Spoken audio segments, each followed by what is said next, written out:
കേരള രാഷ്ട്രീയത്തിലെ ഏറ്റവും സങ്കീർണവും എന്നാൽ കൗതുകകരമായ ഒരു വഴിത്തിരിവിലേക്കാണ് കേരള കോൺഗ്രസ് ഗ്രൂപ്പുകളുടെ പുതിയ നീക്കങ്ങൾ വിരൽ ചൂണ്ടുന്നത്. വരാനിരിക്കുന്ന നിയമസഭാ തിരഞ്ഞെടുപ്പിന്റെ പശ്ചാത്തലത്തിൽ ഐക്യജനാധിപത്യ മുന്നണിയിൽ സീറ്റ് വിഭജന ചർച്ചകൾ കൊടുമ്പിരി കൊണ്ടിരിക്കുമ്പോൾ പി.ജെ. ജോസഫിനെയും അണികളെയും ഇടതു മുന്നണിയിലേക്ക് പരസ്യമായി ക്ഷണിച്ച് ജോസ് കെ മാണിയുടെ നീക്കം കേവലം ഒരു സൗഹൃദ പ്രകടനമല്ല, മറിച്ച് കൃത്യമായ ലക്ഷ്യങ്ങളുള്ള ഒരു രാഷ്ട്രീയ തന്ത്രമാണ്. കേരള രാഷ്ട്രീയത്തിന്റെ തറവാട് എന്ന പ്രയോഗം കേരള കോൺഗ്രസുകാരെ സംബന്ധിച്ചിടത്തോളം വൈകാരികമായ ഒന്നാണ്. അന്തരിച്ച കെ.എം. മാണിയുടെ പാരമ്പര്യം അവകാശപ്പെടുന്ന ജോസ് കെ മാണി പി.ജെ. ജോസഫിനെ ഇടതിലേക്ക് ക്ഷണിക്കുമ്പോൾ ഉപയോഗിച്ച ഭാഷ ശ്രദ്ധേയമാണ്. ജോസഫ് വിഭാഗം ഞങ്ങളുടെ രക്തത്തിന്റെ ഭാഗമാണെന്ന പ്രസ്താവനയിലൂടെ സഭകളുടെയും ക്രൈസ്തവ വോട്ടർമാരുടെയും ഇടയിൽ ഒരു വലിയ സന്ദേശം നൽകാൻ ജോസിന് സാധിച്ചു.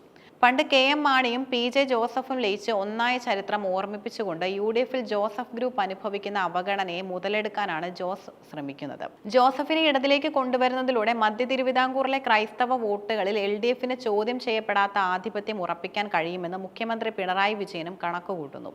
യു.ഡി.എഫിനുള്ളിൽ പി.ജെ. ജോസഫ് ഗ്രൂപ്പ് നേരിടുന്ന പ്രധാന വെല്ലുവിളി സീറ്റുകളുടെ എണ്ണവും വിജയസാധ്യതയുമാണ്. കഴിഞ്ഞ തിരഞ്ഞെടുപ്പിൽ 10 സീറ്റുകളിൽ മത്സരിച്ച ജോസഫ് ഗ്രൂപ്പിന് വിജയിക്കാനായത് പി.ജെ. ജോസഫിന്റെ തൊടുപുഴയിലും മോൻസ് ജോസഫിന്റെ കടുത്തുരുത്തിയിലും മാത്രമാണ്. ബാക്കി 8 സീറ്റുകളിലും പാർട്ടി ദയനീയമായി പരാജയപ്പെട്ടു. ജോസ് കെ മാണി വിഭാഗം മുന്നണി വിട്ടതോടെ ഒഴിവ് വന്ന സീറ്റുകളിൽ ഭൂരിഭാഗം കോൺഗ്രസ് ഏറ്റെടുക്കണമെന്ന ആവശ്യവും ശക്തമാണ്. ജോസഫ് ഗ്രൂപ്പിന് സ്വാധീനമില്ലാത്ത മണ്ഡലങ്ങളിൽ അവർക്ക് സീറ്റ് നൽകുന്നത് ആത്മഹത്യാപരമാണെന്ന് കോൺഗ്രസ് സ്ക്രീനിംഗ് കമ്മിറ്റി വിലയിരുത്തുന്നു. ചങ്ങനാശ്ശേരി, ഇടുക്കി, ഏറ്റുമാനൂർ തുടങ്ങിയ മണ്ഡലങ്ങളിൽ കോൺഗ്രസിന് കരുത്തരായ സ്ഥാനാർത്ഥികളുണ്ട്. അവിടെ ജോസഫ് ഗ്രൂപ്പ് മത്സരിച്ചാൽ ജയസാധ്യത കുറവാണെന്നാണ് പ്രാദേശിക കോൺഗ്രസ് നേതൃത്വത്തിന്റെ വാദം. സീറ്റുകൾ വിട്ടു നൽകാൻ തയ്യാറല്ലെന്ന കർക്കശമായ നിലപാടിലാണ് പി.ജെ. ജോസഫ്. 10 സീറ്റുകളിൽ കുറഞ്ഞൊരു ഒത്തുതീർപ്പിനും തങ്ങളില്ലെന്ന് അദ്ദേഹം വ്യക്തമാക്കുന്നു. ഈ ഘട്ടത്തിലാണ് ജോസ് കെ മാണിയുടെ ക്ഷണം വരുന്നത്. ഇത് ജോസഫിന് യു.ഡി.എഫിൽ ഒരു വലിയ ബാർഗെയിനിങ് പവർ നൽകുന്നു. ഞങ്ങളെ പരിഗണിച്ചില്ലെങ്കിൽ പോകാൻ മറ്റൊരു ഇടമുണ്ട് എന്ന സൂചന യു.ഡി.എഫ് നേതൃത്വത്തിന്, പ്രത്യേകിച്ചും പ്രതിപക്ഷ നേതാവിനും കെ.പി.സി.സി. പ്രസിഡന്റിനും വലിയ തലവേദനയാണ് സൃഷ്ടിക്കുന്നത്. കേരള കോൺഗ്രസ് ജോസഫ് ഗ്രൂപ്പ് കൂടി മുന്നണി വിട്ടാൽ അത് യു.ഡി.എഫിന്റെ തകർച്ചയ്ക്ക് ആക്കം കൂട്ടുമെന്ന് മുസ്ലിം ലീഗ് ഭയപ്പെടുന്നു.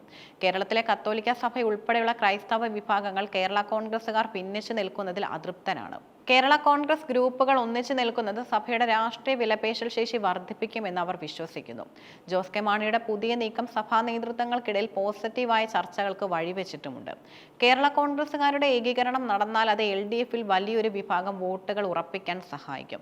നേരത്തെ ജോസ് കെ മാണിയെ യു.ഡി.എഫിലേക്ക് തിരികെ കൊണ്ടുവരാൻ മുസ്ലിം ലീഗ് ശ്രമിച്ചപ്പോൾ അതിലെ ഏറ്റവും ശക്തമായി എതിർത്തത് പി.ജെ. ജോസഫ് ആയിരുന്നു. ജോസ് വന്നാൽ തന്റെ പ്രാധാന്യം കുറയുമെന്ന് ജോസഫ് ഭയപ്പെട്ടിരുന്നു.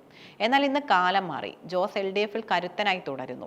ജോസഫിനെ ഇടതിലേക്ക് ക്ഷണിക്കുന്നതിലൂടെ താൻ തടസ്സമല്ലെന്നും മറിച്ച് വിശാല മനസ്കനാണെന്നും കാണിക്കാനാണ് ജോസ് ശ്രമിക്കുന്നത്. ഇത് ജോസഫിനെ രാഷ്ട്രീയമായി പ്രതിരോധത്തിലാക്കുകയും ചെയ്യുന്നു. സീറ്റ് വിഭജന ചർച്ചകൾ അവസാന ഘട്ടത്തിലേക്ക് എത്തുമ്പോൾ കേരള രാഷ്ട്രീയം കൂടുതൽ ചൂട് പിടിക്കും.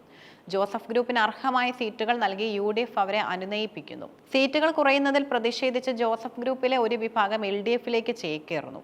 അല്ലെങ്കിൽ ജോസഫ് ഗ്രൂപ്പിൽ വീണ്ടും ഒരു പിളർപ്പ് ഉണ്ടാവുകയും ഒരു വിഭാഗം ജോസ് കെ മാണിയുമായി ലയിക്കുകയും ചെയ്യുന്നു. ജോസ് കെ മാണിയുടെ ഈ രാഷ്ട്രീയ തന്ത്രം യു.ഡി.എഫിനെ സംബന്ധിച്ചിടത്തോളം വലിയൊരു വെല്ലുവിളിയാണ്. ഘടകകക്ഷികളെ ചേർത്ത് പിടിക്കാൻ കോൺഗ്രസ് പരാജയപ്പെട്ടാൽ അത് എൽ.ഡി.എഫിന് ഭരണ തുടർച്ചയ്ക്കുള്ള എളുപ്പവഴിയായി മാറും. ജോസഫ് ഗ്രൂപ്പ് ഏത് നിലപാട് സ്വീകരിക്കും എന്നതിനെ ആശ്രയിച്ചിരിക്കും മധ്യ തിരുവിതാംകൂറിലെ വരുംകാല രാഷ്ട്രീയം.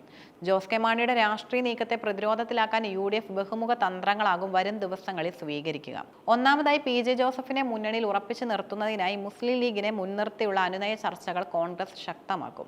ജോസഫ് ഗ്രൂപ്പ് മുന്നണി മധ്യ തിരുവിതാംകൂറിൽ വലിയ തിരിച്ചടി ഉണ്ടാക്കുമെന്ന് കോൺഗ്രസ് നേതൃത്വത്തിന് ബോധ്യമുണ്ട്.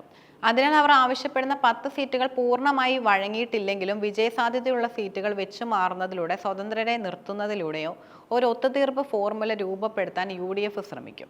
രണ്ടാമതായി ജോസ് കെ മാണിയുടെ ക്ഷണം ഒരു രാഷ്ട്രീയ കിണിയാണെന്ന് ജോസഫ് ഗ്രൂപ്പിനെ ബോധ്യപ്പെടുത്താനാണ് യു.ഡി.എഫ് ശ്രമിക്കുക.